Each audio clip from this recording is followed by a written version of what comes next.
Lumaki si Bea Hernandez na naniniwalang sapat ng maging anino ng matalik niyang kaibigan, habang abala siyang tumutulong sa maliit na karinderya ng kanilang pamilya. So Winter Marquez naman ang batang hinahangaan ng lahat. Maganda, mayaman, matalino, at biniyayaan ng pambihirang tinig. Kung may isang taong naniwala kay Bea, si Winter yon. At kung may isang taong pinakamamahal ni Bea bukod sa kanyang pamilya, si Winter din yon. Ngunit habang lumilipas ang mga taon, unti-unting nagiging mas mabigat ang paghahambing sa kanilang dalawa. Para sa ibang tao, isa lamang siyang babaeng ginagaya ang lahat tungkol kay Winter. Ako si Skylar at sabay-sabay nating subaybayan ang kanilang kwento. Magaan ang simoy ng hangin ng umagang yon, ngunit mabigat ang bawat hakbang ni Bea Hernandez papasok sa loob ng paaralan.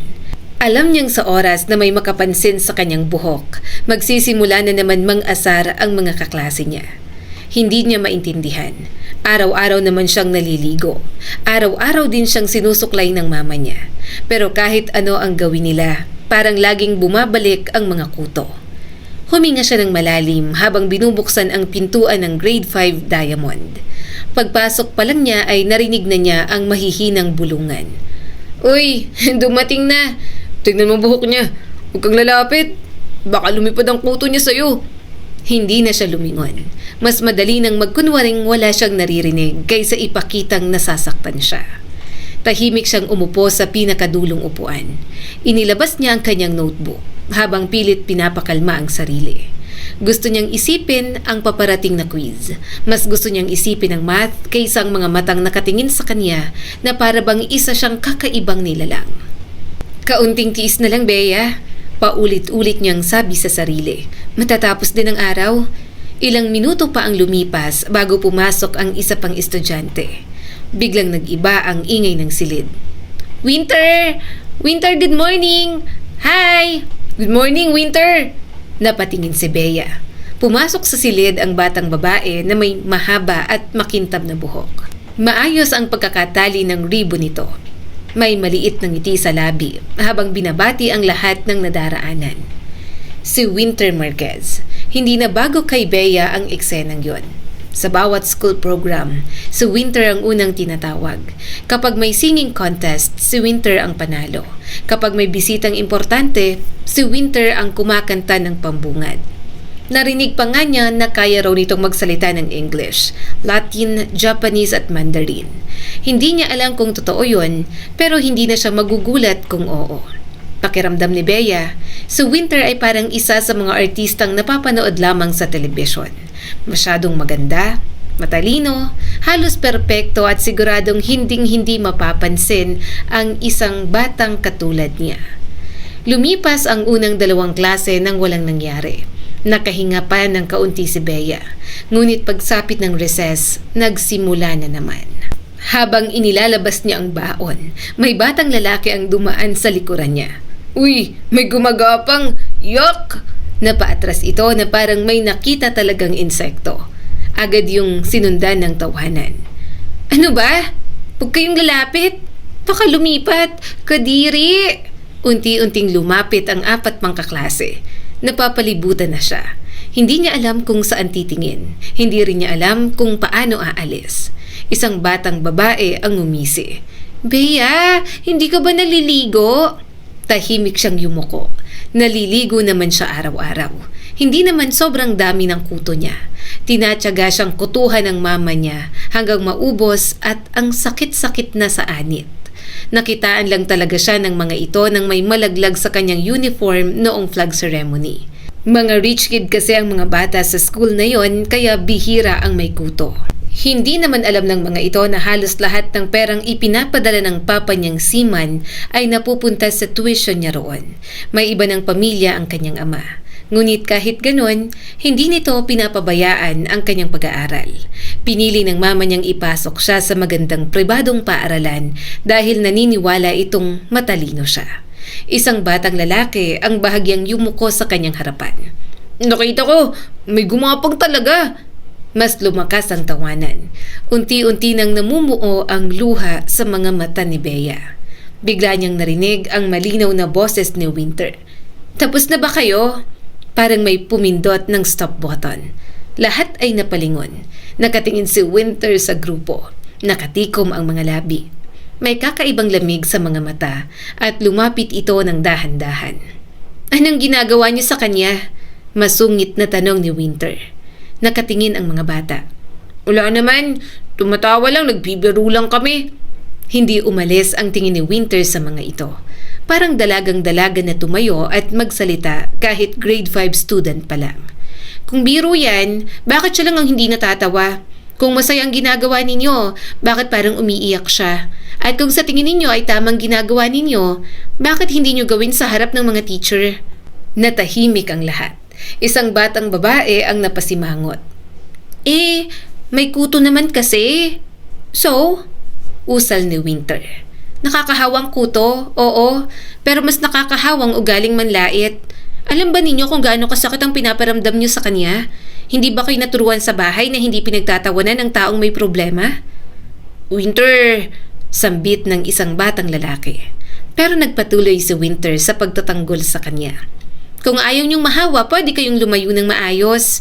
Pero ang pagtawa, pang-iinsulto at pagpapahiya sa kanya, hindi nakakatulong. Ang pangit ng mga ugali ninyo. Isa-isang napayuko ang mga estudyante. May ilan pang nagkibit balikat bago tuluyang umalis. Tahimik na lamang ang mga itong naghiwa-hiwalay. Naiwan si Bea at Winter. Hindi makapaniwala si Bea.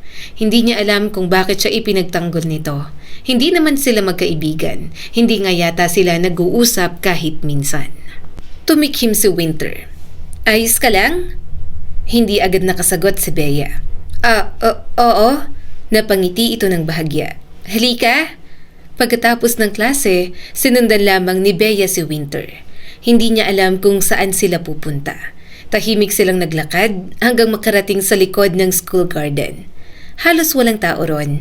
May malaking puno ng akasya na nagbibigay ng lilim. Umupo si Winter sa isang lumang bangko. Tara dito? Nag-alangan si Bea. Baka marumihan ka? Napabuntong hininga si Winter. Tumabi ka na rito. Dahan-dahang umupo si Bea. Hindi siya mapakali. Pakiramdam niya anumang oras ay aalis si Winter. Ngunit sa halip, inilabas nito ang maliit na suklay sa bag. Pwede? Titingnan ko ang buhok mo. Nanlaki ang mata niya. Huwag na, Winter. Nakakahiya. Nakakadiri. Seryosong tumingin si Winter sa kanya. Sinong nagsabi? Ikaw ba? Dahil sinabi nila? Lalong yumuko si Bea. Tahimik na lumapit sa Winter. Dahan-dahan nitong sinuklay ang buhok niya. Ramdam ni Bea ang maingat na paghawak nito. Walang pandidiri o pag-iinarte. Nagkakakuto lang kapag palaging pawis at mainit ang ulo. Lagi mong suklay ng buhok mo. Gumamit ka rin ng tamang dami ng shampoo. Bili ni Winter sa kanya. Hindi niya alam kung bakit gusto niyang umiyak. Isa-isang inalis ni Winter ang mga kuto. Hindi ito nagrereklamo o nandidiri man lang. Paminsan-minsan ay nagkakwento pa ito tungkol sa paborito nitong kanta at sa susunod na school program. Unti-unting gumaan ang dibdib ni Bea. Napangiti na lang siya sa kabaitan ni Winter. Kinabukasan, katatapos lamang ng flag ceremony. Habang naglalakad si Bea papunta sa silid, may tumawag sa kanya. Bea! Paglingon niya ay nakangiti si Winter. May inaabot itong maliit na paper bag. Para sa'yo, buksan mo. Dahan-dahan niyang binuksan. Nanlaki ang kanyang mga mata. Isang mamahaling shampoo. Hala, Winter! Mahina itong tumawa. Bea, regalo ko yan. Nagpabili ako ng shampoo para sa kuto. Sana effective. Nangilid ang luha ni Bea. Mahigpit ang niyakap ang paper bag. Salamat dito, Winter. Kapag may nang-asar ulit sa'yo, hayaan mo na lang. Napangiti si Bea sa gitna ng kanyang pagluha. Tumango siya kaagad. Lumipas ang mga linggo, unti-unting nawala ang mga kuto niya. Mas naging maayos ang buhok ni Bea. Mas naging kampante na rin siyang magsuklay sa loob ng classroom. Napansin niyang wala nang bumubulong kapag dumadaan siya. Nagkaroon na kasi siya ng isang taong handang tumabi sa kanya. Isang hapon matapos ang klase, muli siyang tinawag ni Winter. Close your eyes. Bakit? Tanong ni Bea pero sumunod din naman siya. May naramdaman siyang ikinabit sa buhok niya. Sige, tingnan mo. Masayang sambit ni Winter. Pagdilat niya ay nakita niyang maliit na hair clip na kulay lavender. Kaparehong kapareho ng suot ni Winter. Kulay pink lang dito. Magkapareho kasi best friends tayo, saad nito. Natigilan si Bea. Best friend? Hindi niya akalain na may magsasabi nun sa kanya. Hindi niya alam kung paano sasagot. Sa buong buhay niya sa school, ngayon lang niya naramdaman na may taong totoong gustong makasama siya. Maingat niyang hinawakan ang hair clip. Pakiramdam niya, hindi lang yon simpleng regalo. Para yung paalala na sa pagkakataong yon, may kaibigan na siya sa katauhan ni Winter. Simula noon, naging magkaibigan na talaga sila hanggang high school. Isang araw, dahan-dahang bumangon si Bea. Kahit gustuhin niyang matulog pa ng kaunti, alam niyang naghihintay na ang mama niya sa maliit nilang kusina. Humikab siya habang itinatali ang mahaba niyang buhok. Mamaya ko na lang ipagpapatuloy ang tulog ko kapag tapos na ang lahat ng gagawin ko. Paglabas niya ng kwarto ay sinalubong agad siya ng amoy ng ginisang bawang at sibuyas. Nasa harap ng malaking kawali ang mama niyang si Liza.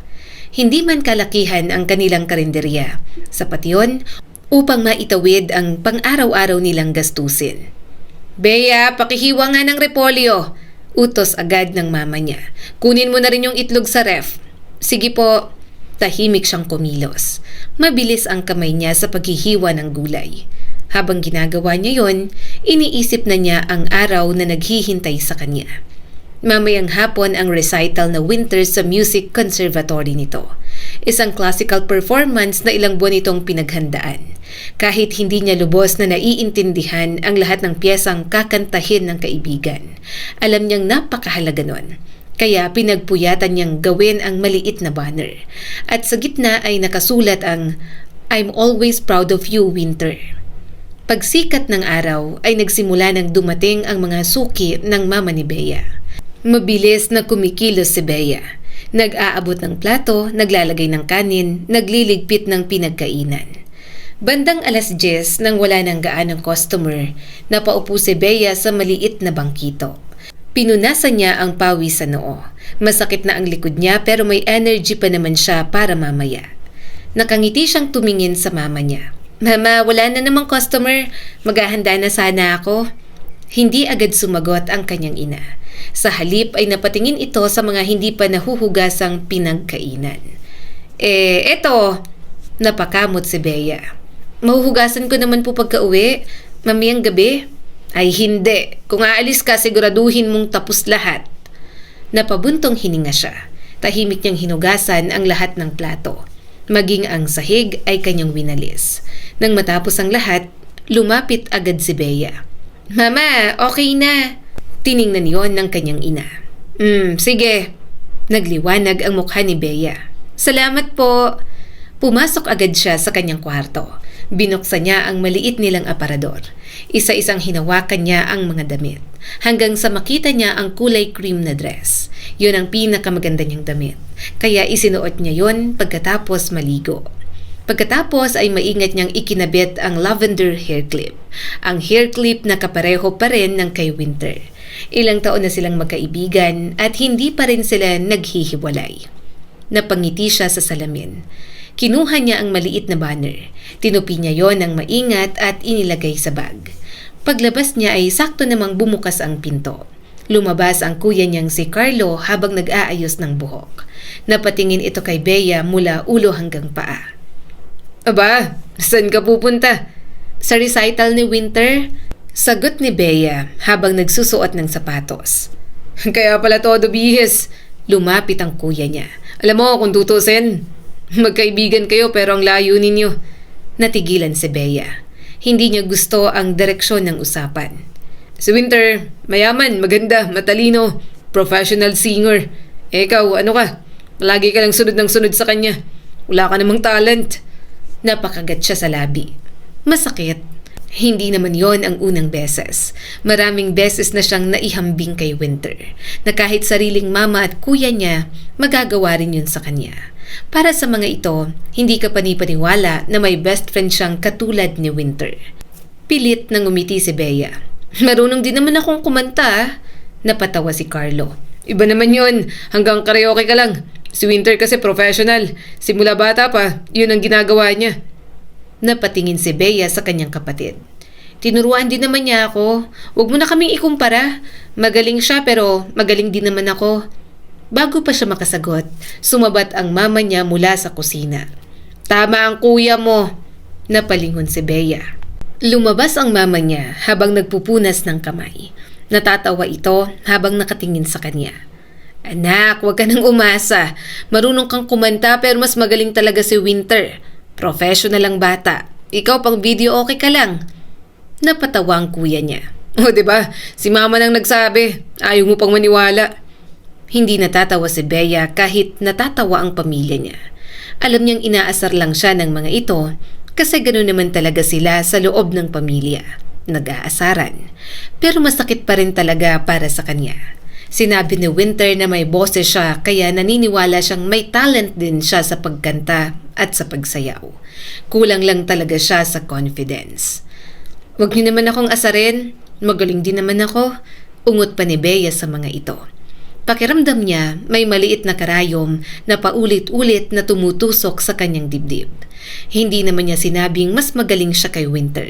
Hindi naman siya nakikipagkompetensya. Ang gusto lang naman niya ay marinig na magaling din siya. Kahit yun lang. Huminga siya ng malalim. Makaalis na nga. Habang naglalakad papuntang sakayan, puno ng tanong ang kanyang isipan. Bakit kaya ganun? Bakit kapag ako nagsasabing kaya ko rin? Parang mali agad. Hindi ba pwedeng may magaling na kaibigan at marunong din naman akong matuto? Naalala niya si Winter. Hindi kailanman sinabi ng kaibigan niya na pangit siyang kumanta. Sa katunayan, tuwing nagtuturo ito sa kanya ng tamang paghinga at tamang pagbitaw ng nota, lagi pa nitong sinasabi, malinis ang boses mo, Bea. Kailangan lang natin na masanayin. Yun ang kaibahan ni Winter sa lahat. Kapag kasama si Winter, pakiramdam niya ay lumalakas siya. Pero kapag nasa bahay, palagi na lamang siyang pinagtatawanan. Unti-unting bumalik ang ngiti sa labi niya nang maisip ang magiging reaksyon ni Winter kapag nakita ang kanyang banner. Hindi bale, bulog niya sa sarili. Hindi man sila naniniwala sa akin, nandiyan naman ang kaibigan ko. Hindi kailanman ipinaramdam ni Winter na mas mababa siya, kahit na ang tingin ng ibang tao ay anino lang siya nito. Nang makarating sa auditorium, agad siyang nakapwesto sa bandang gitnang row. Medyo nahihiya siya dahil na-late pa. Siya lang ang nasa seat na para sana sa daddy ni Winter. Wala nga lang, kaya siya na lang ang umupo. Yun ang dahilan kung bakit kahit pagod pa siyang tumulong sa eatery ng mama niya, sinikap niya pa rin makapunta. Nalulungkot si Winter kasi palaging busy ang daddy nito. Wala na rin ang ina nito at tanging bunsong kapatid na lamang ang kasama. Ang galing niya talaga. Bahagya niyang nilabas ang banner at kalmadong nag-cheer. Go Winter! Ang galing mo! Nahihiya siyang tumingin sa mga katabi. Nang matapos si Winter sa pagkanta, agad siyang napapalakpak. Ang ganda nito sa suot na light pink na gown. Nang makita siya nito, agad siyang kumaway. Napangiti naman agad si Winter. Nang matapos, hinintay niya itong makapagbihis at makalabas. Bea! Niyakap siya nito. Salamat at dumating ka. Akala ko hindi ka na darating. Napangiti si Bea. Ako? Hindi darating? Imposible. Eto nga gumawa pa ako ng banner para sa'yo. Kinuha yun ni Winter at tinitigan. Maya-maya'y napangiti ito. Salamat dito, Bea. Sobrang effort mo talaga. Halika na, mall na tayo. Nakangiti niya pang sabi. Magaan ang pakiramdam ni Bea habang magkatabi silang naglalakad ni Winter sa loob ng malaking mall. Hindi naman yon ang unang beses na lumabas silang dalawa. Pero sa tuwing nangyayari yon, pakiramdam ni Bea, bumabalik siya sa pagiging batang walang ibang iniisip kundi ang sumunod sa matalik niyang kaibigan. Sa dami ng pinagdaanan nila sa loob ng ilang taon, nanatili pa rin espesyal ang bawat simpleng lakad, kahit window shopping lang o pagkain sa paborito nilang fast food restaurant. Napalingon siya kay Winter. Nakasuot ito ng simpleng puting dress, maayos ang mahabang buhok na nakalugay, at nakasuot pa rin ng pink hair clip na kapareho ng sa kanya. Napangiti si Bea. Anong nginingiti-ngiti mo dyan? Tanong ni Winter habang bahagya siyang sinisiko. Napatawa si Bea bago umiling. Wala naman, masaya lang akong kasama ka ulit dahil ang tagal nating hindi nakapag-banding ng ganito. Halos puro school at practice mo lang kasi ang ginagawa natin itong mga nakaraang linggo. Ngumiti si Winter, ngunit saglit lamang. Oo nga, na-miss ko rin ang ganito. Nagpatuloy silang maglakad. Napadaan sila sa isang maliit na gift shop na puno ng stuffed toy, stationery at iba't ibang cute na accessories. Agad na kumislap ang mga mata ni Bea. Winter! Winter, tingnan mo! Hinila niya ang kamay ng kaibigan papasok. Punong-puno ng makukulay na keychain ang isang stante. May hugis pusa, ulap at mga musical notes. Hanggang sa may nakita silang dalawang maliit na keychain. Magkapareho ang disenyo, magkaibang kulay lamang. Ang cute! Halos mapasigaw niyang sabi. Tingnan mo, magkapareho sila. Bagay sa atin, oh. Lalagay natin sa school bag natin para matching na naman tayo.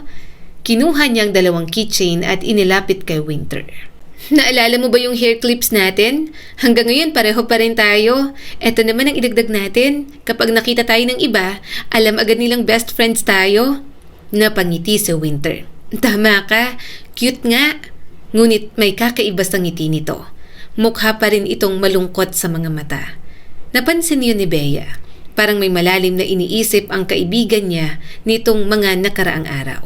Parang may gustong sabihin ngunit pinipiling manahimik. Hindi mo ba gusto? Maingat na tanong ni Bea. Kung ayaw mo, okay lang naman. Tumingin pa tayo ng iba. Hindi naman kailangan na ito agad. Umiling sa Winter at muling ngumiti. Hindi, gusto ko siya. Tumango si Bea at napahawak sa hair clip niya. Ako nang bibili nitong mga keychain since ikaw naman ang bumili nitong hair clips natin. Gayunpaman, habang nagbabayad, hindi niya maiwasang mag-isip kung may problema ba ang kanyang kaibigan. Pero pinili muna niyang huwag magtanong. Kilalang kilala na niya sa Winter. Kapag handa na itong magsalita, kusa rin itong sasabihin ang lahat. Ilang sandali pa ay dumiretso sila sa food court. Anong kakainin natin? Tanong ni Bea. Kahit ano na lang. Napangiti ng kaunti si Winter. Ikaw nang bahala. Pumila sila sa isang Japanese section. Habang naghihintay, napansin ni Bea na binubuksan ni Winter ang wallet nito. Isa-isa nitong tiningnan ang laman at pagkatapos ay nanahimik. Napakunot noo si Bea. Hindi yun normal. Si Winter ang tipo ng taong hindi kailanman nag-aalala sa pambayad. Mula pa nung grade 5, halos ito ang laging nanlilibre sa kanya. Kahit ilang beses siyang tumanggi, lagi pa rin ito ang naglalabas ng pera para sa kanila. Kaya ngayon na nakikita niya itong tila nag-aalangan, may kung anong bumigat sa dibdib niya. Winter? Napatingin ito. Okay ka lang ba? Bakit parang may iniisip ka? Saglit itong natahimik. Pagkatapos ay ngumiti. Wala naman, Bea. Pwede bang may favor ako? Pwede bang ikaw munang magbayad ng pagkain natin ngayon? Libre mo muna ako, babawi ako sa susunod. Hindi man lang nagdalawang isip si Bea. Sus, kala ko naman kung ano. Syempre naman, ang dami mo nang ginastos sa akin simula nung mga bata pa lang tayo. Ilang beses mo na akong nililibre ng pagkain, school supplies, pamasahe, pati shampoo. Ngayon lang ako makakabawi ng kaunti. Napansin niyang tila gumaan ang mukha ni Winter. Sigurado ka? Oo naman. Tsaka may extra pera pa naman ako dito. Binibigyan ako ni Mama kapag tumutulong ako sa eatery. Marahan itong ngumiti. Salamat. Hindi alam ni Bea kung bakit. Napakasimple lamang ng salitang yon. Pero parang may saya na hindi niya maipaliwanag. Hindi na niya tinanong kung bakit wala itong pera. Siguro nakalimutan lang na ubos na. O baka hindi gumagana ang cards nito. Napatingin siya kay Winter.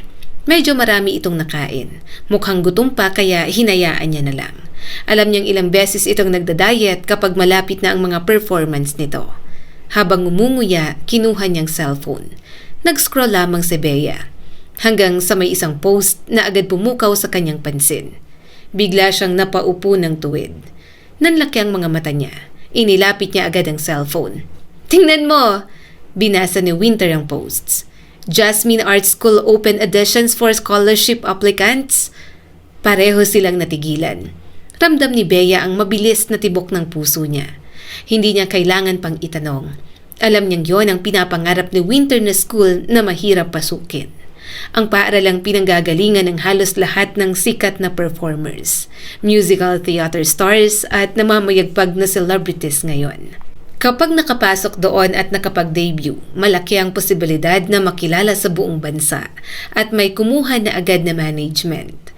Napatingin siya kay Winter. Tahimik itong nakatitig sa screen at unti-unting namumuo ang ngiti sa labi nito.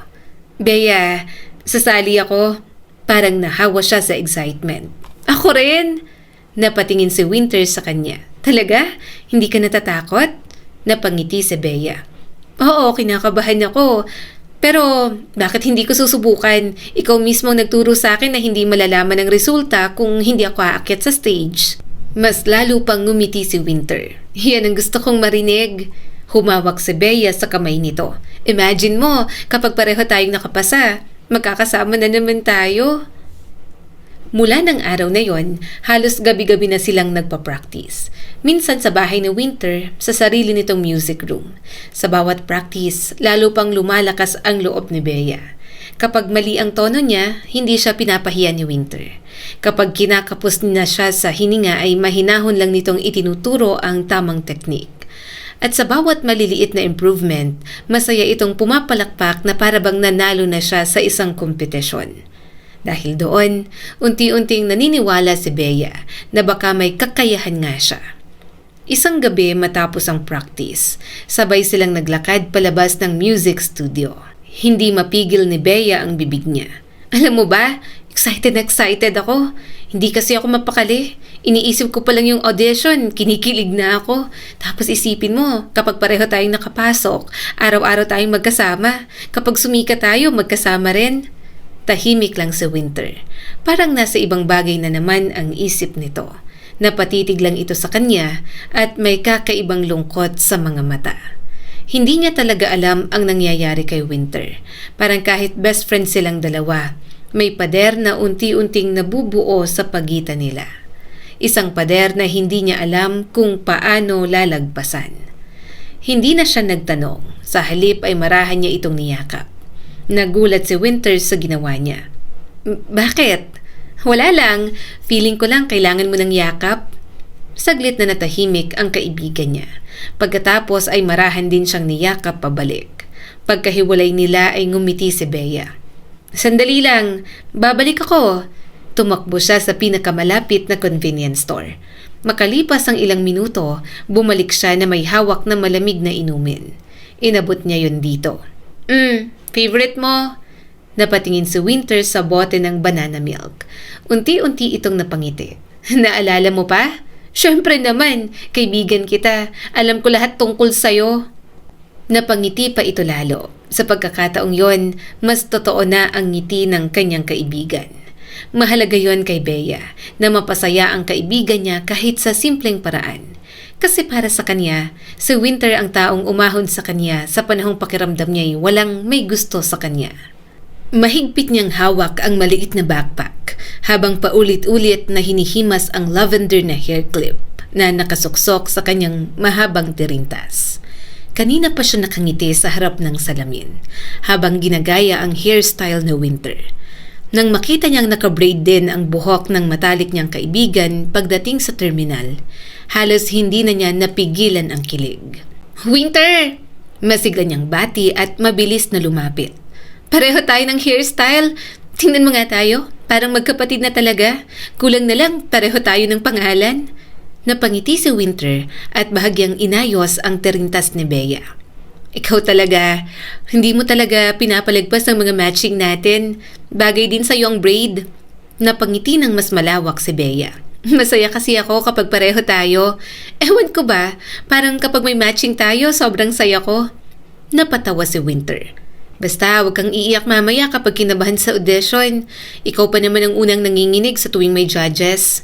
Napanguso si Bea. "Hindi na. Sanay na ako dahil sa'yo. Ilang beses mo na kaya akong pinilit sumali sa school programs. Natuto na akong umakyat sa stage." Napatawa silang dalawa. Habang nasa biyahe, hindi mawala ang ngiti sa labi ni Bea. Tumingin siya sa bintana ng bus habang iniisip ang mga gabing magkasama silang nagpo-practice na Winter. Halos hindi siya makapaniwalang naroon na sila. Pagbaba nila sa tapat ng school, natigilan si Bea. Napakalaki ng mga gusali, matatayog ang haligi. Sa harap ng auditorium ay daan-daang estudyante ang naghihintay. May mga nagwa-warm up, nagwa-vocalize, at may mga magulang na paulit-ulit na nagbibigay ng payo sa anak ng mga ito na hindi pinayagang makapasok. Napasinghap si Bea. Grabe, parang buong Pilipinas yata nandito. Napatingin si Winter sa mahabang pila. Tara, baka mahuli tayo. Tahimik silang pumila.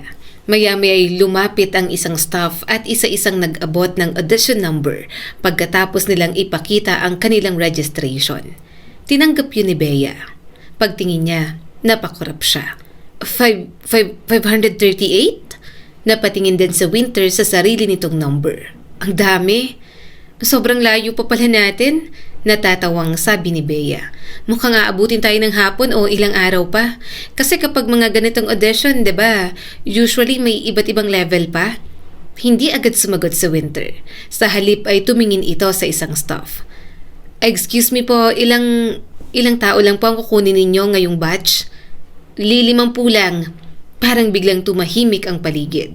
Napatingin si Bea kay Winter. Unti-unting nawala ang ngiti nito. Mahigpit nitong hinawakan ang audition number. Hindi alam ni Bea kung bakit, pero tila may kung anong bumigat sa aura ni Winter. Agad niyang siniko ang kaibigan. Winter, 50 lang yun. Hindi ibig sabihin na wala na tayong pag-asa. Malay mo, kasama tayo sa 50. Mahina itong umiti. Sana nga, ngunit ramdam ni Bea na hindi yon ang kraniwang ngiti ni Winter. Lumipas ang halos 2 oras, mabilis mainip si Bea. Kung ano-anong kwento na ang ikinikwento niya kay Winter. Makalipas pang ilang minuto, napahawak si Winter sa noo. Bea, nauuhaw ako. Medyo nahihilo ako. Umawang ang bibig ni Bea at agad na tumayo. Teka, bibilhan kita. Mahaba pa naman ang pila. Mabilis lang ako. Hindi na hinintay ni Bea ang sagot. Tumakbo siya papunta sa convenience kiosk sa kabilang dulo ng lobby. Habang pabalik siya, hawak ang 2 bote ng tubig. May grupo ng dancers na biglang dumaan. 5, 6, 7, 8. Hindi niya napansin ang isa sa mga ito. Natamaan siya sa pisngi ng isang umiikot na braso. Aray! Nabitawan niyang isang bote. Natanggal din ang salamin niya. Pumikit siya, naghihintay na bumagsak sa sahig. Ngunit may matibay na bisig na sumalo sa kanya. Unti-unti niyang iminulat ang mga mata. Isang binata ang nakatitig sa kanya. Matangkad, maputi, malinis manamit at nangumiti ito, lumabas ang maliit na biloy sa kaliwang pisngi. Saglit na natulala si Bea. Ang gwapo? Napakurap siya nang maalalang nakatitig pala siya. Salamat! Ngumiti ang binata. Walang anuman. Ayos ka lang ba? Natamaan ka yata. Kinuha niya agad ang salamin. Okay lang. Hindi naman masakit. Medyo nagulat lang ako. Nabubulol niyang sagot. Okay lang. Ingat next time. Nakangiti itong tumalikod at naglakad palayo. Hindi pa rin makagalaw si Bea sa kinatatayuan. May dimples. Ang cute. Napailing siya sa sarili habang naglalakad. Ano ba yan, Bea? Mabilis siyang bumalik kay Winter. Pagdating niya ay halos hindi niya maitago ang excitement. Winter, may nakita akong sobrang pogi. Tapos sinalo pa ako kasi muntik na akong matumba. Akala ko talaga babagsak ako. Tapos nung umiti siya, may maliit siyang dimple. Natawa si Winter at kinuha ang tubig. Kau talaga, huwag kang ganyan. Huwag kang basta nagpapadala dahil ang gwapo ang isang lalaki. Maraming gwapo ang pangit ang ugali. Mas mabuti nang mabait kaysa gwapo lang. Napatawa si Bea. Alam ko naman, pero cute pa rin siya. Napailing si Winter at uminom na lang ng tubig. Isa-isang umaalingaw-ngaw ang mga numero sa loob ng malaking auditorium. Number 534! Number 535! Habang papalapit ng papalapit ang turn nila, mas lalo lamang bumibilis ang tibok ng puso ni Bea. Mahigpit niyang hawak ang audition number na nakakabit sa kanyang dibdib. Napatingin siya sa katabing si Winter. Parang may iniisip na naman ito na hindi masabi. Biglang nagsalita ang staff. Number 538 hanggang 542. Prepare na kayo. Punta kayo rito. Napahawak si Bea sa braso ni Winter. Tayo na. Tumango lamang ito. Tahimik silang naglakad papunta sa gilid ng room kung saan nagpa-perform ang mga nag-o-audition. Habang naghihintay sa gilid, wala silang naririnig na kahit na ano sa loob. Napalunok si Bea. Winter, kinakabahan ako. Napatingin si Winter sa kanya. Huwag kang kabahan, nag-practice naman tayo. Gumaan ang loob ni Bea ng paunti-unti. Bahagyang nawawala ang kaba niya. Nahawan na rin kasi siya sa pagiging confident nito. Number 538 and 539, please enter. Sabay silang naglakad papasok. Tumambad sa kanila ang malawak na space sa harap at ang set of judges sa bandang dulo. Naroon ang 5 judges. Lahat ay kilalang musicians, vocal coaches at performers. Sa gitna ay isang lalaking mukhang nasa 40s ang edad. Tahimik lamang itong nakatingin sa kanilang dalawa. Napayuko sila bilang pagbati. Tumango ang head judge. Introduce yourselves. Humakbang si Winter. Good morning, my name is Winter Marquez, 17 years old. Nag-aaral ako ng classical music simula nang 9 na taong gulang ako at umaasa ako maging isang performer kasi yun na ang buong buhay kong ginagawa. Napangiti ang isang judge. Thank you. Sumunod namang humakbang si Bea. Huminga muna siya ng malalim. Good morning po. My name is Bea Hernandez, 17 years old. Nagsimula akong kumanta dahil sa matalik kong kaibigan. Hindi po ako nag-aral sa music school, pero natuto akong mahalin ang pagkanta dahil may taong naniniwalang kaya ko rin. Sana po'y maipakita ko ngayon ang lahat ng natutunan ko. Tahimik na tumango ang head judge. You may begin. Tumunog ang unang nota ng piano. Nagkatinginan sina Bea at Winter. Pareho silang ngumiti at nagsimula ng umawit. Sa unang verse, maayos at malinis naman nilang nagawa. Magandang naghalo ang boses nila. Pagsapit ng chorus, mas naging emosyonal ang kanta.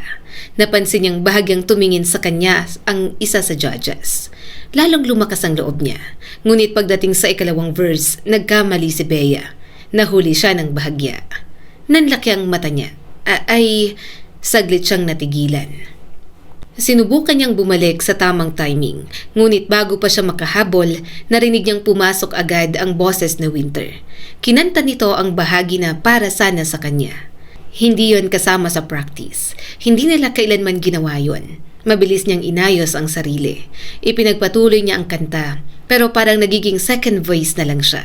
Hindi na nakasingit si Bea. Napatingin siya rito. Hindi man lang siya nilingon ng kaibigan. Nakatitig lamang ito sa judges. Mahigpit ang hawak nito sa microphone. Pakiramdam ni Bea ay may kung anong kumirot sa dibdib niya. Ngunit agad niya yung itinulak palayo. Nang matapos ang kanta, sobrang naging tahimik. Huminga ng malalim si Bea. Sa wakas, tapos na. Napatingin siya kay Winter. Ngumiti siya rito. Ngunit ang ngiting ibinalik ng kaibigan ay tila ba pilit. Nagkatinginan ang 5 judges. May mga sinusulat ang mga ito. Tahimik lamang silang dalawa sa gitna. Sa wakas ay nagsalita ang head judge. Miss Marquez! Tumayo ng tuwid sa Winter. Yes, sir. Miss Hernandez! Sumagot agad siya sabay ngiti.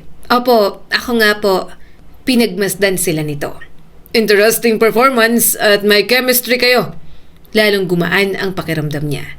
Iniisip niyang marami siyang mali kaya pakiramdam niya hindi sila matatanggap.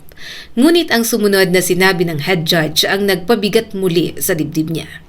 Gayunpaman, kung mapipilitan kaming pumili lamang ng isa sa inyo, isa lamang ang magpapatuloy. Napatingin agad si Bea kay Winter. Hindi pwede yon. Sabay silang nag-audition, sabay din dapat silang makapasok. Agad niyang hinawakan ang kamay ng kaibigan niya. Sir, napatingin ang 5 judges sa kanya. Huminga siya ng malalim. Kung ganun po, kung isa lang po ang kukunin ninyo, pwede pong wag na lang. Pangarap po naming dalawa to. Mas gusto ko pong pareho kaming makapasok kaysa ako lang o siya lang. Mas humigpit ang hawak niya sa kamay ni Winter. Umaasa siyang sasang-ayon ito. Ngunit dahan-dahan niyang naramdaman na inalis ni Winter ang kamay nito mula sa pagkakahawak niya. Natigilan si Bea. Hindi siya makapaniwala. Hindi niya alam kung bakit biglang nanlamig ang pakiramdam niya. Tumingin si Winter sa mga judges. Sir, okay lang po. Napakorap si Bea. Winter, handa ako kahit wala siya. Tatanggapin ko kung ako lang ang mapipili. Malamig na sabi ng kaibigan niya. Tumango-tango ang mga judges. Mukhang sang-ayon na si Winter na siya naman talaga ang makakapasok sa round na yon. Obvious naman kasi na mas magaling si Winter sa kanya. Nagkamali pa siya kanina. Hindi na nakapagsalita si Bea. Pakiramdam niya may kung ano na unti-unting nababasag sa loob ng puso niya. Sa gitna ng katahimikan, nagsalita ang head judge. Bago kami magdesisyon, sagutin niyo muna ako. Magbabago ang desisyon depende sa mga isasagot ninyo. Napatingin si Bea. Nagkatinginan din ang ibang judges. Nagtataka sa head judge sa gitna. Nagpatuloy ito sa pagsasalita. Miss Marquez, matagal ka nang nagtatanghal kasama si Miss Hernandez, tama ba? Sa mga school programs lang, sir. Hindi siya kasama sa mga naging performance ko out of school. Sagot ni Winter. Tumango-tango ang head judge. Kung gayon, bigyan mo kami ng honest evaluation mo sa kaibigan mo. Natigilan si Bea. Evaluation? Napangiti pa siya ng bahagya. Umaasa pa rin kay Winter na ayos lamang ang lahat. Sa Winter pa ba? Siguradong sasabihin ito kung saan pa siya dapat mag-improve. Ganun naman talaga itong magturo. Napatingin si Bea kay Winter. Ngumiti siya rito ng maliit, ngunit hindi siya nginitian pabalik ng matalik niyang kaibigan. Huminga ng malalim si Winter, pagkatapos ay tumingin sa 5 judges. Si Miss Hernandez, nagkamali sa second verse. Nahuli siya ng pasok, kaya ako na lang ang nag-adjust. Sa vocal range naming dalawa, wala pa siya sa kalingkingan ko. Napakalayo. Unti-unting nawala ang ngiti ni Bea. Alam niya naman yon, mas magaling talaga si Winter. Pero mas masakit marinig mula rito at pinapamukha na mas mababa talaga siya kaysa dito. Nagpatuloy si Winter. Ang unstable ng boses niya, wala siyang alam sa breathing technique. Bumaba rin ang kumpiyansa niya matapos niyang gawin ang pagkakamaling yon. Kinuha ko pang ibang lines niya para lang maitawid ang kanta. Paano na lang kung hindi ko ginalingan? Magiging pangit ang performance namin. Ang boses niya tama lang na pang-jamming pero hindi pang professional. Napakagat siya sa labi. Masakit marinig kasi yun ang totoo. Kaya lang, sobra na ang mga sinasabi ni Winter. Parang pinapalabas nito na mas okay pang ito na lang ang nag-audition mag-isa at hindi siya kasama. Unti-unting nanlabo ang paningin ni Bea. Hindi niya akalain na ganoon pala ito magsalita tungkol sa kanya sa harap ng ibang tao. Tahimik pa rin nakikinig ang 5 judges. Muli silang tumingin kay Winter. Anything else? Tanong ng head judge. Tumango si Winter. May potential si Bea, pero wala siyang consistency. Marami pa siyang dapat matutunan. Hindi tulad ko na simula bata pa lang nag-aaral na para rito. Naniniwala akong mas handa ako para sa school na to at hindi siya. Parang may malaking bato na bumagsak sa dibdib ni Bea. Ilang taon silang magkasama.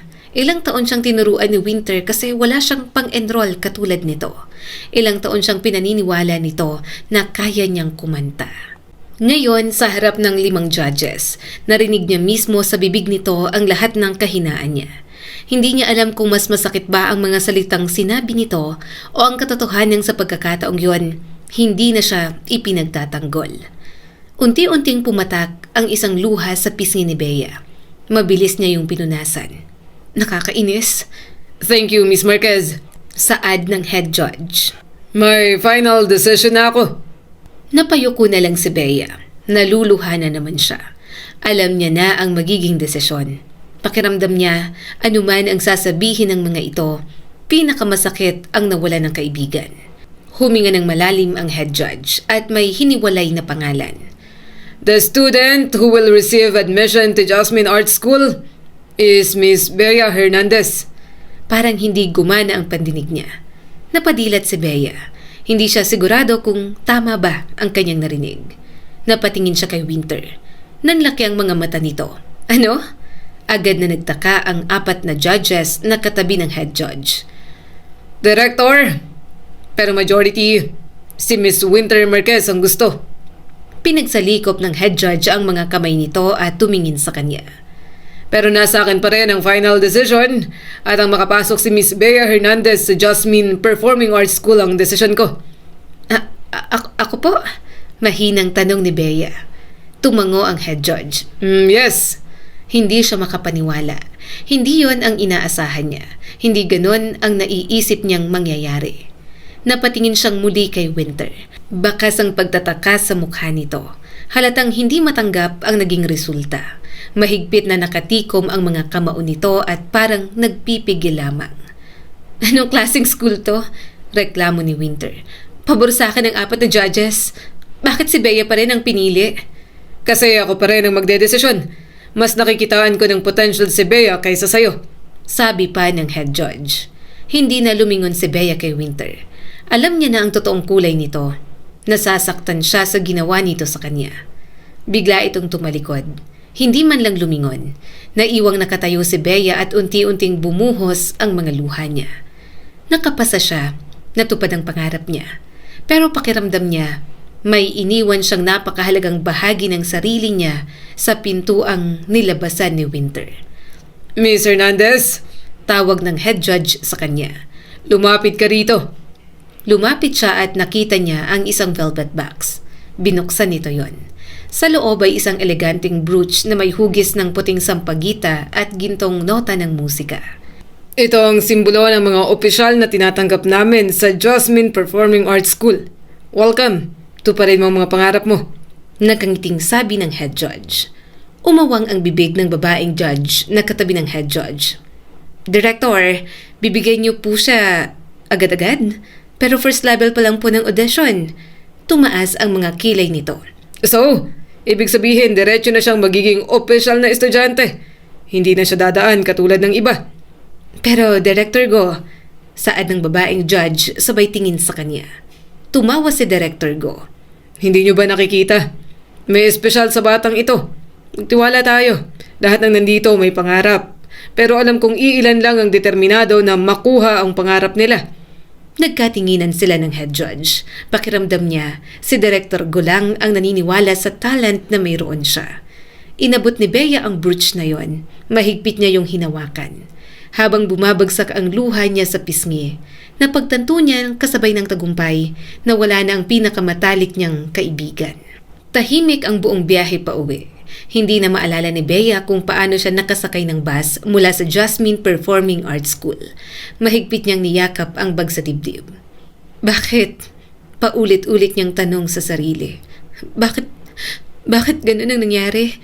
Paulit-ulit ding bumabalik sa isip niya ang boses ni Winter. Sobrang sakit para sa kanya. Hindi niya namalayang tumutulo na naman ang luha niya. Mabilis niya yung pinunasan bago bumaba ng bus. Ayaw niyang may makakitang umiiyak siya. Pagdating sa bahay ay tahimik niyang binuksan ang pinto. Oh, nandito ka na pala. Tanong ng mama niya mula sa kusina. Kamustang audition? Kumain ka na ba? Opo, sagot ni Bea. Magpapahinga na po muna ako. Dire-diretso siyang pumasok sa kanyang kwarto. Pagkasara ng pinto, doon tuluyang bumigay ang lahat. Napaupo si Bea sa sahig at mahigpit niyang niyakap ang mga tuhod. Bakit mo ginawa yun, Winter? Bulog niya sa pagitan ng hikbi. Akala ko magkasama tayong mangangarap. Akala ko kapag may isa sa ating magkamali, tutulungan tayo ng isa't isa.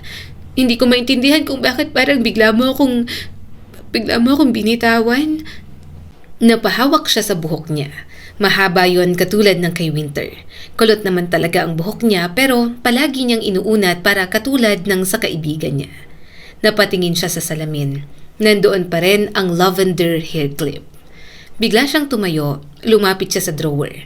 Isa-isang inilabas ang mga gamit. Matching keychain, notebook, bracelet, mga lumang litrato nilang magkatabi. May isang larawan pa noon na pareho silang nakangiti habang suot ang magkaparehong hair clip. Napahawak siya roon. Unti-unting pumatak ang luha niya sa litrato. Akala ko habang buhay tayong magiging parang magkapatid. Hindi na niya kinaya. Kinuha niya ang gunting. Huminga siya ng malalim at walang pag-aalinlangang ginupit yun. Hanggang sa unti-unting umiksi ang buhok niyang halos ilang taon din niyang inalagaan. Kasabay ng bawat gupit, pakiramdam ni Bea ay may pinapakawalan siyang alaala.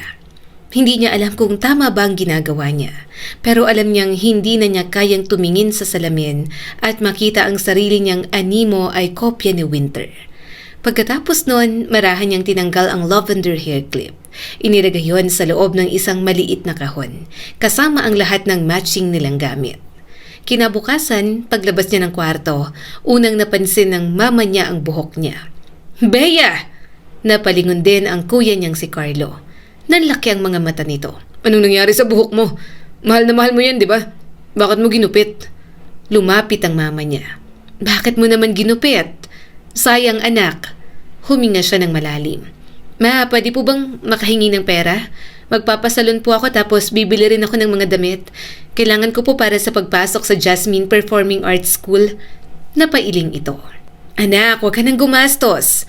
Sigurado naman akong si Winter ang makakapasok dyan. Magaling yon. May kaya pa sila. Sigurado akong..." Parang may kung anong sumabog kay Bea. "Tama na, mama." Nagulat ang mga ito. Hindi pa kailanman sumigaw si Bea sa mama niya. "Tama na, ma?" Nanginginig ang boses ni Bea habang nakatingin sa mga ito na manghang-mangha kay Winter. "Pwede ba? Pwede ba kahit minsan itigil nyo ng pagkukumpara nyo sa amin ni Winter?" Nanahimik ang mga ito. Hindi makapagsalita ang mama niya. Gulat na gulat itong marinig siyang humihikbi. Nagpatuloy naman si Bea. "Bakit kapag may ginagawa ako lagi na lang si Winter? Kapag kumakanta ako, bigla niyong sasabihin na mas magaling pa rin si Winter. Kapag nag-aaral ako, sasabihin niyo mas matalino si Winter. Kapag nagbibihis ako, mas okay kay Winter ang mga damit kasi mas maganda siya magdala ng damit. Ma, ano ako? Anak mo ako eh. Ako naman po ang tingnan ninyo." Biglang tumayo ang kuya niyang si Carlo.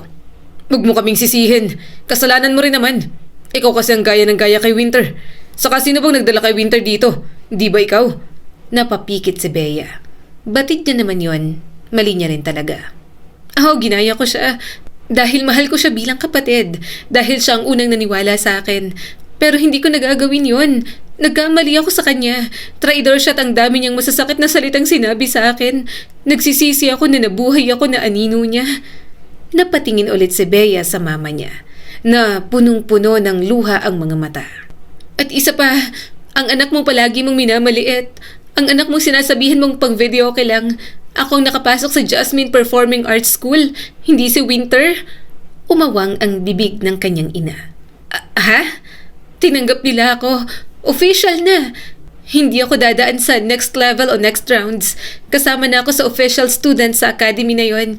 At sa Winter na palagi niyong pinupuri, bumagsak siya. Hindi na nagsalita pa si Bea. Tumalikod siya at mabilis na bumalik sa kwarto. Isinara niyang pinto at isinandal ang likod doon. Kinabukasan, kumatok ang mama niya sa kanyang silid. "Bea, anak, buksan mo naman. Gusto kang makausap ni mama." Walang ibang choice si Bea kundi buksan ang pinto. Nandoon ang mama niya, namumugto din ang mga mata. "Pwede ba tayong mag-usap?" Tanong ng kanyang ina. Tahimik na tumango si Bea. Pumasok ito at umupo sa tabi niya sa kama. Ilang segundo muna itong nanahimik bago huminga ng malalim. "Anak," napayuko ito saglit bago hawakan ng kanyang kamay. "Pasensya ka na. Akala ko nakakatulong ang ginagawa ko pero nasasaktan ka na pala." Tumulo ang mga luha ng kanyang ina. "Hindi ko nakita yon.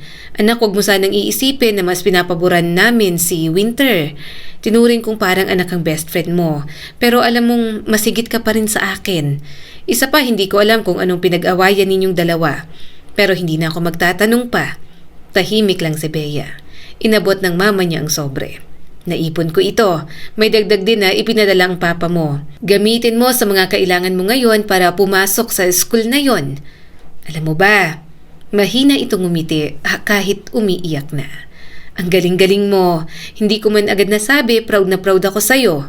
Hinihintay kong dumating ang araw na mapapanood kitang magpe-perform sa entablado at ipagmamalaki ko na anak kita." Hindi na napigilan ni Bea ang sarili. Mahigpit niyang niyakap ang mama niya.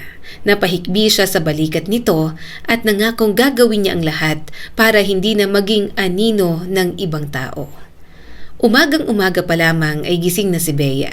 Saglit siyang natigilan nang makita ang kanyang school uniform na suot niya. Marahan niyang hinaplos ang dulo ng maikling buhok. "Hindi na ako katulad ng dati," bulong niya sa sarili. Nang maisuot niya ang blazer, hindi niya napigilan mapangiti. Hindi niya akalain na darating ang araw na maisusuot niya ang uniformeng pinapangarap lamang niyang makita noon sa internet. Unti-unti niyang inayos ang kowelyo at ikinabit ang brooch. Napangiti si Bea. Pinaghirapan ko to, aabutin ko ang mga pangarap ko kahit anong mangyari. Mula sa labas ay narinig niya ang boses ng mama niya. Anak, baka mahuli ka. Lalabas na po. Kinuha niya ang bag at agad na lumabas. Habang nasa biyahe, hindi mapakali si Bea. Kanina pa siya nakatingin sa bintana. Pakiramdam niya ay nananaginip lang siya. Tuwing naaalala niya ang salitang Jasmine Performing Arts School, napapangiti siya. Pero kapag si Winter naman ang dumadaan sa kanyang isipan, agad siyang napapasimangot. Unti-unti niyang pinilig ang ulo. Hindi, bakit ko ba siya iisipin? Ngayon, sarili ko muna. Napasinghap siya nang makarating sa school. Mas maganda kaysa noong araw ng audition. Maraming estudyante ang nakasuot ng parehong uniform. Unti-unti siyang naglakad papasok. Hindi niya maitago ang ngiti. Eto na, nandito na talaga ako. Bigla siyang napahinto. Sa kabilang hallway, may grupo ng estudyanteng napapalibutan ng ibang freshmen. May nagpapakuha ng picture, humihingi ng autograph. Napakunot noo siya. Sino kaya sila? Napadaan ang dalawang upperclassmen. Narinig niya ang usapan. Siya yung nag-debut sa musical last year. Trainee na siya ngayon for Global Girl Group. Nanlaki ang mga mata ni Bea. Ibig sabihin, nag-aaral pa rin doon ang ilan kahit nagsisimula ng sumikat. Lalo siyang namangha.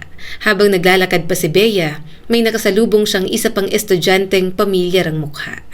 Sandali, bahagyang natigilan si Bea. Hindi ba siya si... Bigla niyang naalala. Isa yon sa mga supporting actress sa isang teleseryeng pinapanood ng mama niya gabi-gabi. Hindi niya namalayang nakatitig pala siya. Napangiti ito sa kanya. Good morning! Biglang yumuko si Bea. Good morning po, Miss Kim. Idol ka ng mama ko. Pinapanood ka niya? Natawa ang dalaga. Sige, picture tayo. Tapos ipakita mo sa mama mo. Freshman ka? Opo! Nanginginig ang mga kamay niya habang kumukuha ng cellphone. Siguradong matutuwa po ang mama ko nito. Napangiti ito pagkatapos. Good luck! Thank you po! Nang makaalis ito, napahawak si Bea sa dibdib. Nakakausap ko na sila? Grabe! Mas lalo niyang naramdaman na espesyal ang paaralang yon. Pagpasok niya sa classroom, mas lalo siyang humanga. May grand piano sa isang sulok. May recording equipment at malalaking salamin. May sariling maliit na stage at hindi niya mapigilang lumingon sa bawat sulok. Ang ganda! Parang gusto kong matulog dito. Napatawa siya sa sarili. May lumingon na lalaki sa harap niya. Hindi ba ikaw yung nakatanggap ng brooch directly mula kay Director Go na hindi na dumaan sa ilang rounds? Nagulat siya sa lakas ng boses nito. Napaatras pa siya ng humakbang ito. Oo. Naniningkit ang mga mata nito. Ikaw? Ano kayang espesyal sa'yo? Saan ka ba magaling? Namula siya sa tanong nito. As sa pagkanta? Tumangu-tango ito at naglahad ng kamay. Ako sa pagsayaw at pagkanta. I'm Viel. Bea, right? Oo. Maya-maya'y pumasok ang isang eleganteng babae. Mahaba ang buhok at maayos ang postura. Tahimik lamang ang buong klase nang makita ito. May ilang estudyante pang napabulong. Si Maris, legend yan, dating recording artist. Napakurap si Bea. Si Maris Cabase? Hindi siya makapaniwala. Lumaki siyang naririnig ng mama niya ang mga lumang kanta nito. Ngayon, isa na sa magtuturo sa kanila. Ngumiti si Maris. Good morning everyone! Welcome to Jasmine Performing Arts High School. Congratulations! Hindi madaling makapasok dito, kaya wag ninyong sayangin ang pagkakataong ibinigay sa inyo. Tahimik na nakinig si Bea. Pakiramdam niya bawat salita'y tumatatak sa puso niya. Pagsapit ng break time, lumabas siya ng classroom.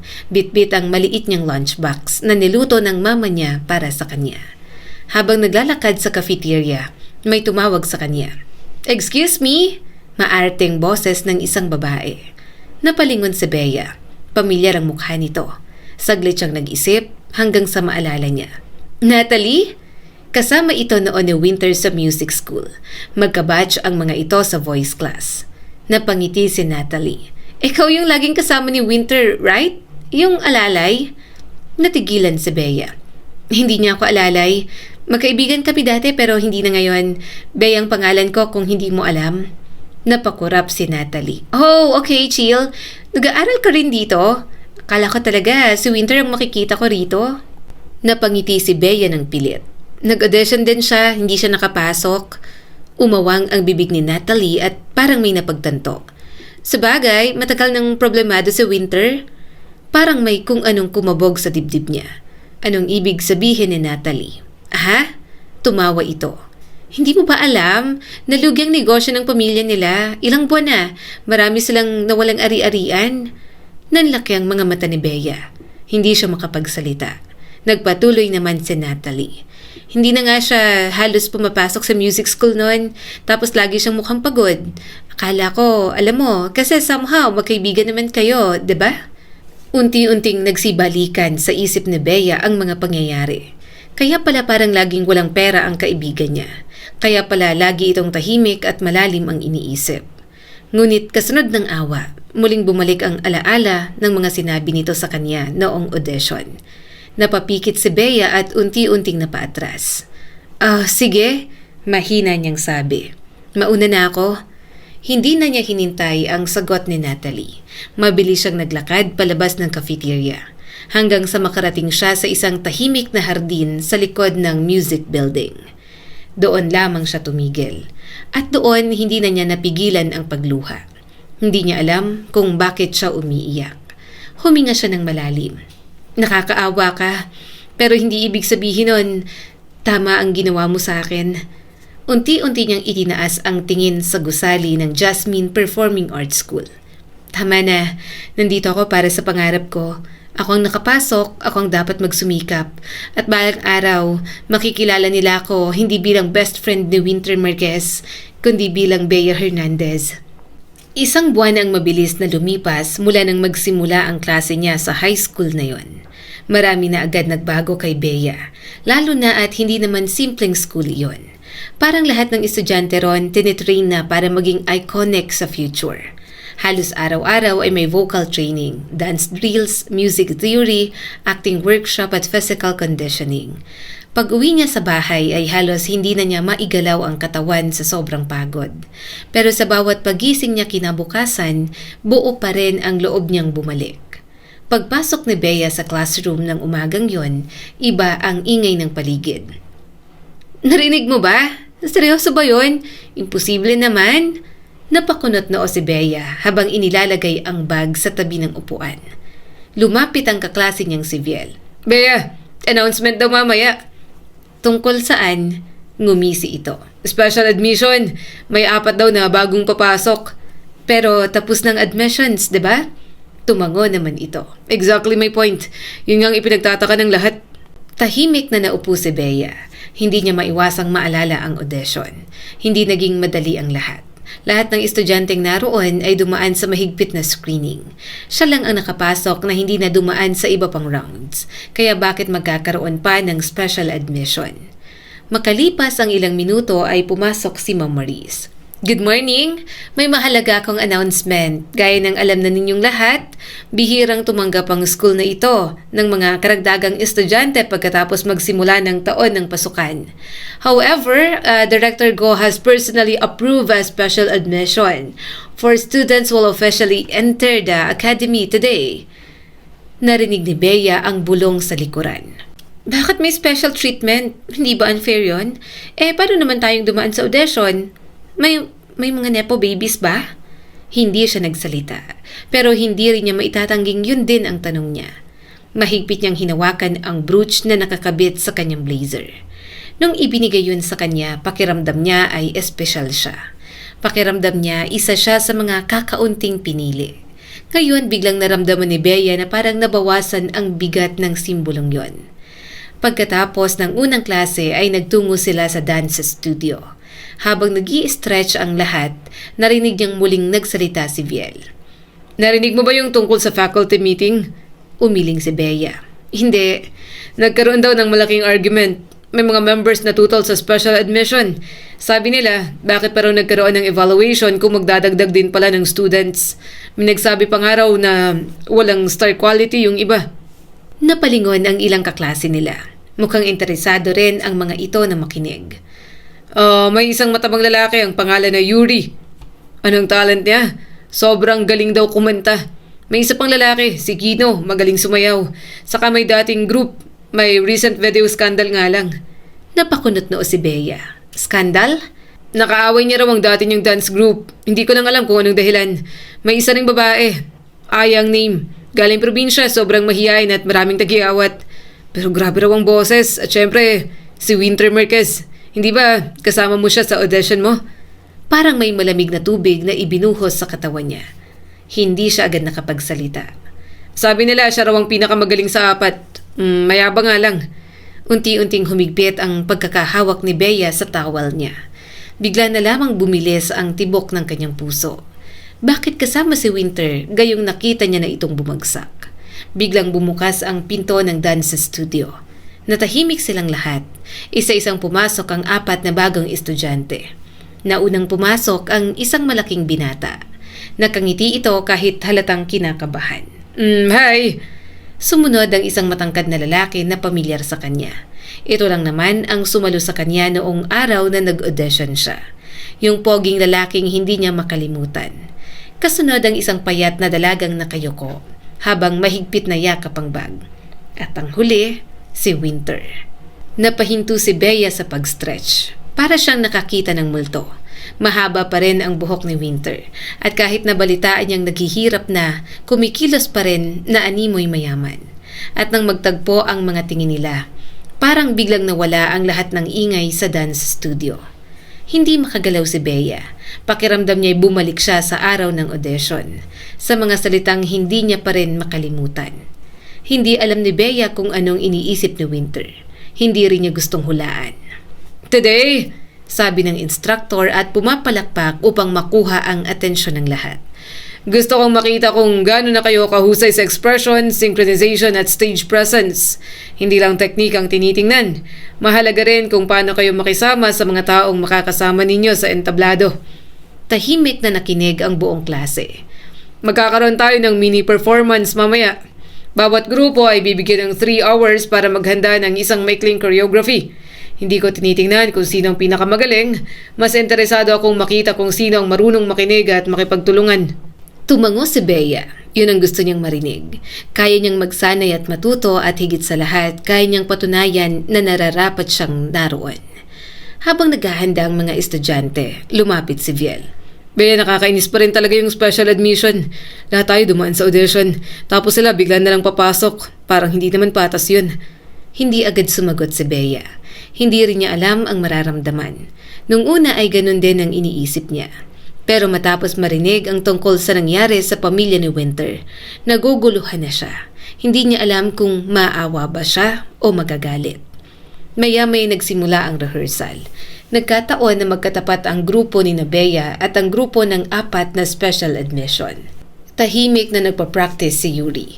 Paulit-ulit itong kumakanta habang binibilang ang steps. Si Aya naman ay halos hindi magsalita. Kapag may nagtatanong, tango o iling lamang ang isinasagot nito. Napapansin ni Bea na nanginginig pa ang kamay ng dalaga. Mukhang sobrang mahiyain talaga siya, puna ni Bea. Samantala, si Kino ay seryosong nagsasanay sa gilid. Hindi ito nakikipagkwentuhan. Paulit-ulit lamang nitong inuulit ang footwork na tila ayaw magkamali.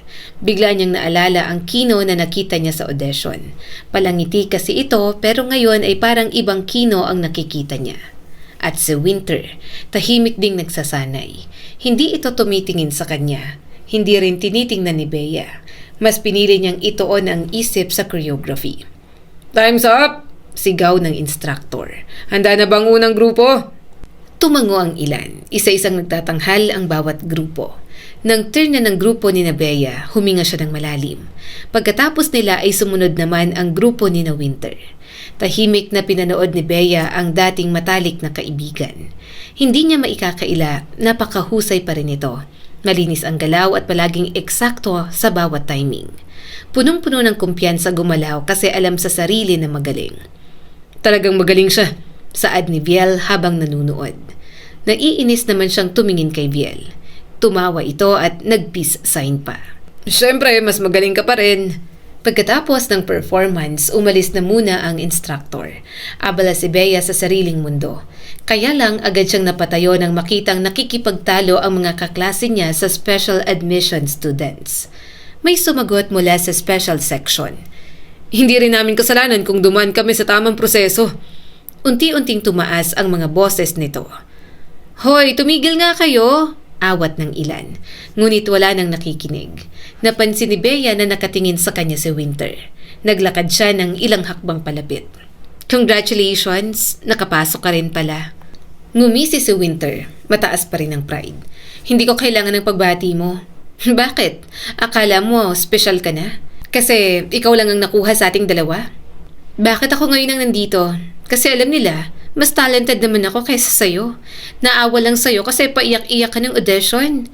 Parang may kumurot sa puso ni Bea. Ngunit pinanatili niyang kalmado ang boses. Hindi ko alam na ganyan ka pala talaga. Nagsisisi ako na naging kaibigan kita. Nakapasok ka rito? Magaling ka?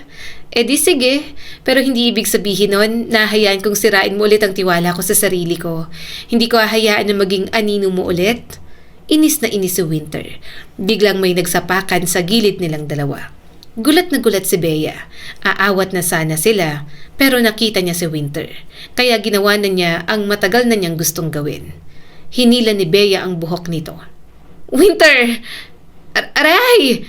Malakas na reklamo ni Winter at sumabunot din sa kanya. Bitiwan mong buhok ko! Bigla na lang silang nagrambulan doon. Natigil lang nang marinig nila ang mahabang pito ng kanilang instructor. Anong nangyayari dito? Bulalas nito. Nawala lang ako saglit para na kayong magpapatayan dyan. Go to the disciplinary office, now! Sa disciplinary office, walang nagsalita sa loob ng ilang minuto. Naroon ang instructor, ang guidance counselor at 2 faculty members. Isa-isang tinanong ang bawat estudyante kung ano ang nangyari. Iba-iba ang naging sagot. Sa huli ay nagsalita ang isa sa faculty. Ang special admission ay ibinigay upang bigyan kayo ng pagkakataon. Huminto ito sandali at tumingin sa 4 na special admission students. Hindi para lumikha ng hidwaan, kaya simula bukas, ang 4 na special admission students ay ililipat muna sa regular section habang inoobserbahan ang kanilang academic performance, discipline at teamwork. Nagkaroon ng mahinang bulungan. Hindi nagsalita si Bea. Tahimik lamang niyang hinawakan ang brooch sa dibdib. Mabuti na lamang at hindi na nila kasama si Winter. Gusto niyang maabot ang pangarap niya ng tahimik. Kung pwede nga lang na huwag nang makita pa si Winter. Pero alam niyang masyadong mataas ang pride nito para magpatalo ng ganoon lang. Hindi na mabilang ni Bea kung ilang beses siyang huling umuuwi sa loob ng nakaraang mga linggo. Habang ang karamihan sa mga estudyante ay nagsisimula ng mag-impake ng kanilang mga gamit matapos ang klase. Siya naman ang nagsisimula pa lamang sa sarili niyang ensayo. Araw-araw siyang nagpa-practice ng mga bagay na natututunan niya. Isa pa, yun lang ang paulit-ulit niyang sinasabi sa sarili. Isa pang ulit, tumunog muli ang musical instrument. Muli niyang sinabayan ang musika. Isang ikot, talon at mabilis na footwork. Bahagyang nadulas ang paa niya. Napangiwi si Bea. Aray, may hapdi na naman sa sakong. Nang alisin niya sandali ang mga sapatos, nakita niyang nagkakaroon na naman ng panibagong paltos. Pumutok na ang ilan sa mga dati at may manipis na guhit ng dugo sa medyas niya. Napabuntong hininga si Bea. Kung gusto kong maabot ang pangarap ko, kailangan kong masanay sa mga ganito. Bea? Napalingon siya kay Ma'am Maurice na nakatayo sa pintuan. Agad siyang yumuko. Good evening po, ma'am. Lumapit ang guro niya. Kanina pa kita pinapanood. Ang sipag mo ah. Anong oras ka pa nagsimula? Mga 5:00 po ng umaga? Napatingin siya sa orasan. Halos 9:00 na ng gabi. Hindi ka pa ba umuuwi? Umiling si Bea. Gusto ko pa pong mag-improve. Magandang sipag, pero tandaan mo, ang boses at katawan ng isang performer ay hindi makina. Kapag pinilit mo ng pinilit ang sarili mo, darating ang araw na hindi mo magagamit ang lahat ng ine-ensayo mo, kaya umuwi ka na at magpahinga. Lumipas ang mga linggo, mas lalo pang humigpit ang disiplina ni Bea sa sarili. Gigising siya bago mag-umaga, tutulong muna sa karinderya ng mama niya. Papasok sa school, mag-aaral at mag-iensayo. Pagkatapos ng klase ay magpapaiwan muli. Pag-uwi sa bahay ay magre-review hanggang madaling araw. Hindi na rin niya maiwasang makita si Winter paminsan-minsan. Nasa regular section ito, magkaiba na sila ng schedule. Ngunit nagtatagpo pa rin ang landas nila sa hallway o sa courtyard.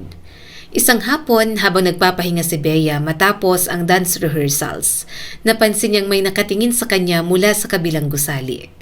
Si Winter, tahimik lamang itong nakasandal sa rehas ng koridor.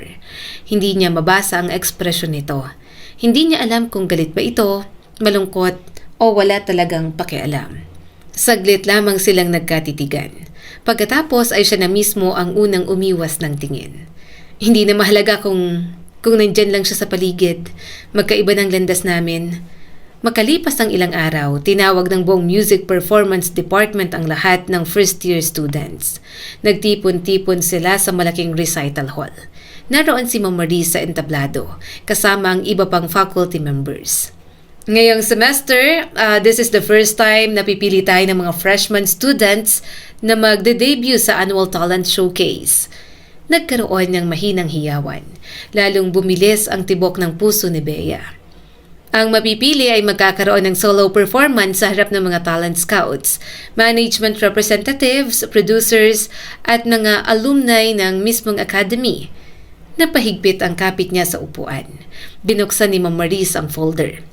Ang mga estudyanteng may pinakamataas na overall evaluation ang makakasama sa talent showcase. Isa-isang binanggit ang mga pangalan. Hindi niya marinig ang iba dahil sa sobrang kaba. Hanggang sa, Bea Hernandez, nanlaki ang mga mata niya. Parang huminto ang oras. May pumalakpak at bumati, ngunit wala siyang marinig. Hindi siya mapakali. Ako? Napili ako? Oo, bulalas ni Biel. Unti-unting napuno ng luha ang mga mata niya. Naramdaman ni Bea na unti-unti na niyang binubuo ang sarili niyang pangalan. Hindi bilang anino ng iba, kundi bilang isang taong pinaghirapan ng bawat hakbang papunta sa pangarap niya. Lalong naging mahigpit ang ensayo ni Bea para sa talent showcase. Pinapakinggan niya ang bawat payo ng dance instructor at ng vocal coach. Bea, lumapit si Biel. Mag-break ka naman. Oo na, magaling ka na. Mahina siyang tumawa. Salamat. Ako pa? Magaling talaga ako. Napatawa silang dalawa. Kinagabihan, halos wala ng tao sa rehearsal studio. Naroon pa rin si Bea, bitbit ang wireless microphone habang inuulit ang chorus ng kanta. Pagkatapos ng huling nota, napahawak siya sa dibdib. Iinom na sana siya nang marinig ang pagbukas ng pinto. Napalingon si Bea at unti-unting nawala ang ngiti. Anong ginagawa mo rito, Winter? May kailangan ka ba? Huminto si Winter, ilang hakbang lamang ang layo sa kanya. Ikaw palang napili. Congratulations! Hindi malaman ni Bea kung totoo ba ang pagbating yon o may ibang ibig sabihin. Salamat. Muling tumahimik ang dalawa. Pagkatapos ay nagsalita si Winter. Mukhang mataas ng tingin mo sa sarili mo. Simula nang makapasok ka rito, parang iba ka na.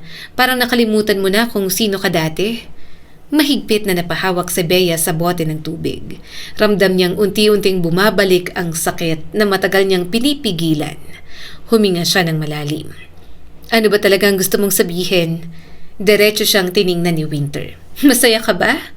Na ikaw nandyan at ako ang wala sa posisyon mo na yan? Parang may kung anong kumirot sa dibdib ni Bea. Ngunit hindi na siyang dating Bea na tatahimik lang. Marahan niyang ibinaba ang bote. Sasabihin ko ang totoo. Masaya ako? Masayang-masaya ako, Winter. Pinaghirapan ko to. Hindi ko to inagaw sa kahit na sino o kahit na mula sa'yo. Hindi ko rin hiniling na ikaw ang bumagsak. Pareho tayong may pagkakataon, pareho tayong kumanta, pareho tayong hinusgahan. Nagkamali pa nga ako, hindi ba? Pero kung hindi para sa'yo ang pagkakataon, pakawalan mo na kasi nagmumukha ka lang desperada, Winter. Unti-unting nangilid ang luha sa mga mata ni Winter. Bahagya siyang nakaramdam ng awa, pero hindi siya nagpatinag. Maling-mali na inidolo, hinangaan at sinundan niya lahat ng ginagawa nito noon. Sa unang pagkakataon, hindi na napigilan ni Bea ang mga salitang matagal na niyang kinikimkim. Unti-unting pumapatak ang luha ni Bea na mabilis niyang pinunasan. Hanga pa rin ako sa talento mo. Isa ka sa pinakamahusay na singer na nakilala ko. Pero hindi sapat ang talento para maging mabuting tao, Winter. Bulok naman palang paraan ng pagtrato mo sa akin. Nagsisisi ako kung bakit ngayon lang ako nagising sa ugali mong ganyan. Matalim ang mga matang tinitigan siya ni Winter. Manahimik ka? Wala kang alam sa mga pinagdaanan ko. Wala akong alam sa mga pinagdaanan mo. Pero hindi ibig sabihin tatapakan mo lang ang pagkatao ko, Winter. Hindi na nakasagot pa ang dati niyang kaibigan. Tumalikod na lang ito at umalis. Naiwang mag-isa si Bea. Hindi na niya napigilan ang pagluha. Wala na talaga ang dati nilang pagkakaibigan. At marahil ang tanging magagawa niya ngayon ay ipagpatuloy ang paglalakad patungo sa sarili niyang pangarap na hindi kasama ang makasariling si Winter. "Mama!" sigaw ni Bea habang pumapasok. Bakit ang saya-saya mo?" Tumakbo siya papunta rito at agad na iniabot ang invitation. "Invitation po para sa talent showcase. May solo performance po ako. Manonood po kayo ha?" "Anak," nangingilid na ang luha ng mama niya. "Wow, nandito ang pangalan mo. Ikaw talaga ito?" Tumango si Bea. "Opo." Napangiti siya ng yakapin ng kanyang ina. "Sabi ko naman sa'yo, darating ang araw na mapapanood kitang kumanta sa malaking entablado." Dumating ang araw ng talent showcase. Maaga pa lamang ay puno na ng tao ang auditorium. May mga magulang, alumni, producers, composers at mga kinakatawan ng iba't ibang talent management. Habang naghahanda sa backstage, ramdam ni Bea ang panginginig ng kanyang mga kamay. Huminga siya ng malalim. "Kaya ko to, pinaghandaan ko to." Tahimik siyang sumilip mula sa kortina. Agad niyang nakita ang mama niya, katabi nito ang kuya niyang si Carlo. Parehong kumakaway ang mga ito sa kanya. Ngunit habang inililibot niya ang tingin, sa pinakadulong bahagi ng auditorium, nakatayo si Winter. Tahimik lamang itong nanonood. Hindi niya mabasa ang ekspresyon nito. Subalit alam niyang bitter pa rin ito sa mga tagumpay na mayroon siya. Nagsimula na ang show. Nang turn niya na, huminga ng malalim si Bea habang dahan-dahan siyang naglalakad patungo sa gitna ng entablado. Mainit ang ilaw na tumatama sa mukha niya. Halos wala na siyang makita sa dami ng audience. Ngunit alam niyang naroon ang kanyang pamilya na sumusuporta sa kanya. At naroon din ang mga taong maaring magbukas ng pinto para sa pangarap niyang matagal nang inaasam. Tumunog ang unang nota. Kasabay noon ang pagbukas ng spotlight. Dahan-dahan siyang nagsimulang umawit habang sumasayaw. Hinayaan niyang katawan at puso niyang kumilos. Paminsan-minsan ay naririnig niya ang palakpakan ng audience. May ilan ding sumisigaw ng pangalan niya. "Go, Bea! Ang galing!" Mas lalo siyang ginaganahan. Nang matapos ang performance niya, bumagsak ang katahimikan sa loob ng 2 segundo. Pagkatapos, isang malakas na standing ovation ang sumalubong sa kanya. Nanlaki ang mga mata niya at agad na yumuko. "Thank you po. Thank you." Pagkatapos ng program ay bumalik siya sa backstage. Hindi pa siya halos nakakaupo nang may kumatok sa dressing room. 3 taong naka-formal suit ang nakatayo sa labas kasama si Mama Riz. "Bea, may gustong makausap ka." Nakangiting sambit ng kanyang guro. Lumapit siya at nakipagkamay. "Good evening po." Nakipagkamay ang isa sa mga bisita. "Congratulations! We enjoyed your performance." Napayuko si Bea. "Salamat po." Nagpakilala ang lalaki. "Galing kami sa AZ Entertainment. May plano kaming bumuo ng training program para sa mga bagong performers. Kabilang ka sa gusto naming imbitahan kasama ng ilan sa mga kasama mo rito." Parang nananaginip si Bea. Hindi niya alam kung ano ang sasabihin. Nagpatuloy ang representative. "May intensive training, may performances, at may pagkakataon ding magtanghal sa ibang bansa. Naka-enroll pa rin kayo rito, but of course, pwedeng mauna ang pagsikat ninyo kaysa sa iba ninyong kaklase." Hindi na nakapagsalita si Bea. Pakiramdam niya'y napakabilis ng lahat. Ilang buwan lamang ang nakalipas, iniisip pa niyang baka hindi siya sapat.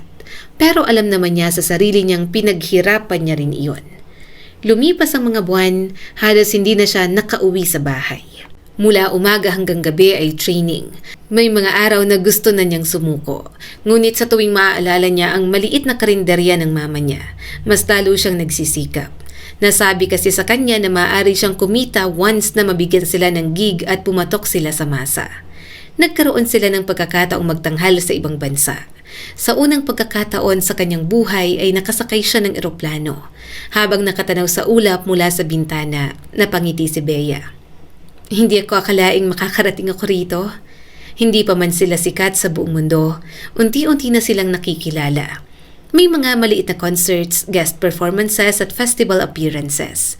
At unti-unting dumami ang mga taong sumusubaybay sa kanila. Makalipas ang halos 1 taon, bumalik sila sa Pilipinas. Iba na ang pakiramdam. Paglapag pa lang sa airport, may ilang taong lumapit upang magpa-picture. Ikaw si Bea, di ba? Pwede bang selfie? Napangiti siya. Opo, sige po. Habang naglalakad siya papunta sa sasakyan, hindi niya maiwasan mapangiti. Hindi pa siya isang malaking bituin, pero unti-unti na siyang nakikilala. Hindi na niya napigilang mapaluha habang nasa biyahe. Sa pagkakataong yon, alam ni Bea na ang lahat ng sugat, pagod at luha na dinaanan niya ay naging bahagi lamang ng mahabang daan patungo sa entabladong minsan ay pinapangarap lamang niyang masilayan. Ang kwentong ito ay nagpapaalala sa atin na ang tunay na kaibigan ay hindi lang nakikita sa masasayang panahon, kundi lalo na sa oras ng sakit, pagkakamali at pagsubok. Minsan ang isang pagtataksil ay kayang sirain ang matagal ng pagkakaibigan. Pero kung may tunay na pagsisisi, pagpapatawad at pagmamahal, may pagkakataon pa ring mabuo ang tiwalang nawala. Hindi lahat ng sugat ay madaling gumaling, pero ang pusong marunong magpatawad ay mas nagiging malaya kaysa pusong punong-puno ng galit. Muli ako si Skylar at sana ay may bago na naman kayong natutunan sa kwento natin ngayon.